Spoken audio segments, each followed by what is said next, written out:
Bonjour, Julien Grasset, donc co-gérant avec mon frère Aurélien sur le GAEC de la Bourioune en AOC Rocamadour. Donc installé en chèvre depuis 2010 avec 300 chèvres sur le Quercy Blanc. Donc, après on a eu un suivi de la Chambre d'agriculture pour la mise en place du bâtiment. En fonction de l'aménagement du bâtiment, donc on peut voir c'est des travées en long. Et les conseils à l'époque de Serge Rigal, c'était notre suivi, et Didier Doriac. Donc on avait fait le choix des rideaux, pas spécialement sur l'économie, mais un souci de facilité d'ouverture pour l'été, parce qu'on peut les replier entièrement. Et l'hiver, une fois qu'ils sont fermés, ils protègent bien du froid. Ils ont une petite ventilation aérée sur le haut qui fait une ventilation naturelle qui sort par le pignon. Et par le côté, de l'autre côté, on voit que c'est ouvert aussi. Et l'été, une fois que c'est complètement ouvert, on a une bonne ambiance dans le bâtiment en général. En favorisant une meilleure circulation de l'air, ces ventilateurs jouent un rôle clé dans la réduction de l'humidité ambiante. Une humidité excessive peut être préjudiciable à la santé, mais grâce à cette ventilation efficace, les risques sont minimisés.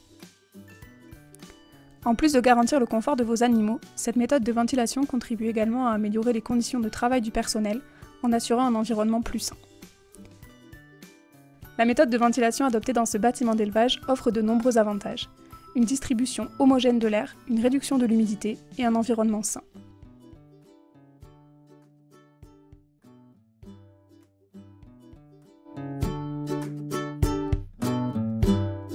Alors Dominique Chambon, le GAEC des Chambons, La Chapelle-aux-Acs, au nord du département du Lot, dans l'appellation Rocamadour. Ce bâtiment il a été envisagé dans le cadre de l'installation de Paul et de Sophie en 2019.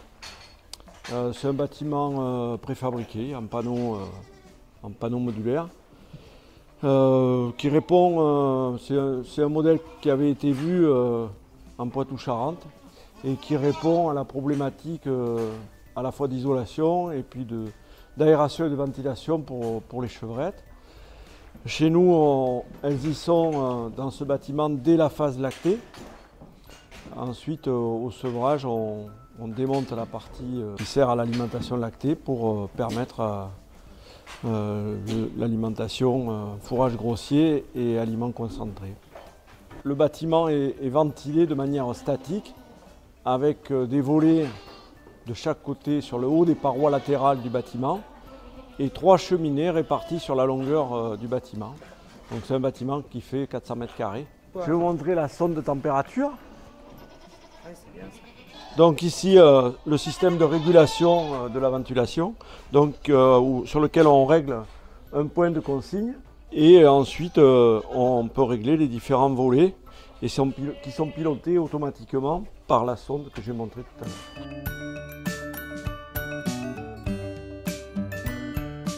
Les tuyaux perforés, répartis le long des parois du bâtiment, offrent une méthode de distribution d'air directement près des animaux.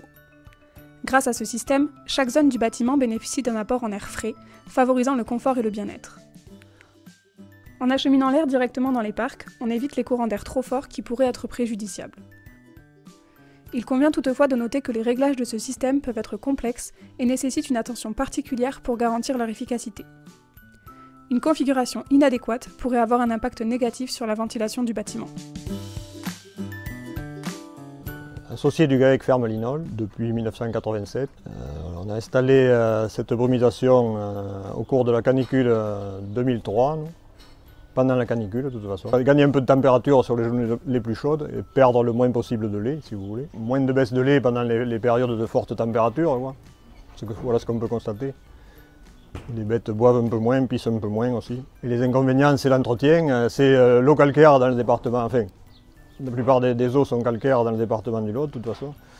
Ça pose des problèmes là-dessus, où il faut traiter l'eau par un adoucisseur ou d'autres systèmes. Ici, c'est un dynamiseur d'eau qui me bouche moins les jets. Parce que les jets, ils font 0,2 mm de diamètre, là, les petits jets au bout, donc ça s'entartre très vite si on ne fait rien. Et le dynamiseur, c'est la forme la plus économique, puisqu'il n'y a pas d'apport ni de sel, ni rien pour le faire.